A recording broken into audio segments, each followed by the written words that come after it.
E se eu tiver cometido pecado contra o Espírito Santo, ainda existe esperança para mim?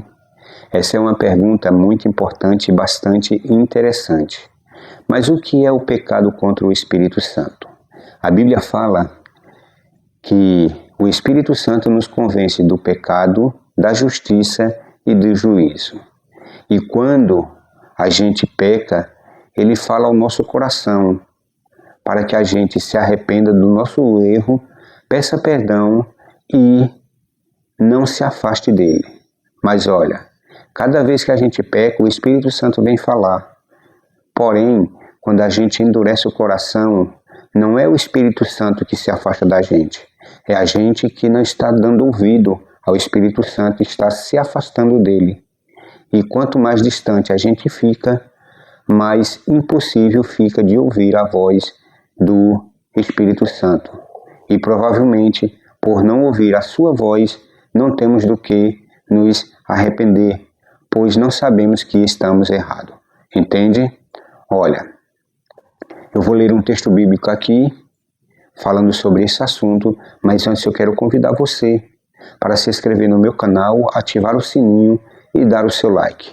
Compartilha com seus amigos nas suas redes sociais. Vamos levar esta mensagem aos 4 cantos do mundo. Olha o que é que diz aqui em Mateus capítulo 12, versículo 31.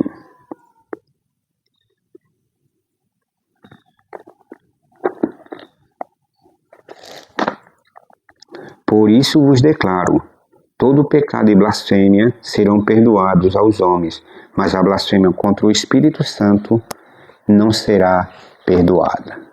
Então a gente já entendeu que a blasfêmia contra o Espírito Santo é a gente se afastar dele.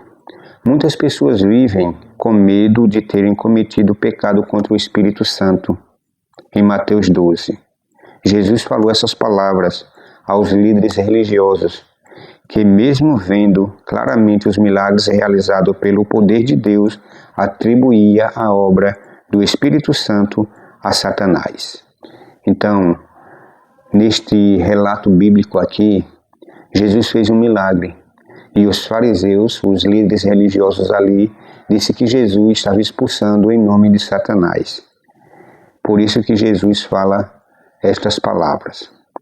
Se você está preocupado, sente temor e deseja se aproximar de Deus, isso já demonstra que seu coração não está endurecido contra Ele. A promessa de Jesus continua. E que promessa é essa? Em João 6,37, a palavra de Deus diz assim: o que vem a mim, de maneira nenhuma o lançarei fora.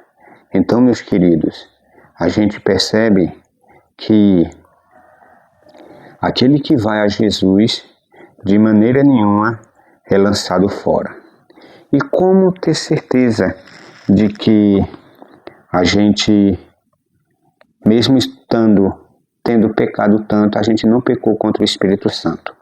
O segundo texto está aqui em Isaías, capítulo 1, versículo 18. Diz assim a palavra de Deus: vinde, pois, e arrazoemos, diz o Senhor. Ainda que os vossos pecados sejam como o escarlate, eles se tornarão branco como a neve. Ainda que sejam vermelho como a carmesim, se tornarão como a lã. Então, quando a gente se arrepende verdadeiramente, Deus ele perdoa os nossos pecados. Não importa a gravidade dele. O que vale é o arrependimento sincero do nosso coração. Olha, quem teme ter se afastado de Deus ainda está ouvindo a sua voz. Corra para Cristo enquanto ainda há tempo. Se você ainda tem um respeito por Deus, se preocupa em ter cometido algo de errado, isso fala que você ainda não cometeu o pecado contra o Espírito Santo. Nesse momento, eu quero orar por você. Maravilhoso Deus, grandioso Pai, te agradeço por este momento de poder falar contigo e colocar sob os teus cuidados esta pessoa que está assistindo esse vídeo. Que o Senhor transforme o seu coração, que teu Espírito Santo fala ao coração dela e ao meu também. Que nesse dia o Senhor nos proteja de todos os males. Fica conosco, é o que eu te peço e te agradeço, em nome de Jesus. Amém. E lembre-se, Jesus te ama e Ele vai voltar. Tchau, e amanhã nos veremos, se assim o Criador nos permitir.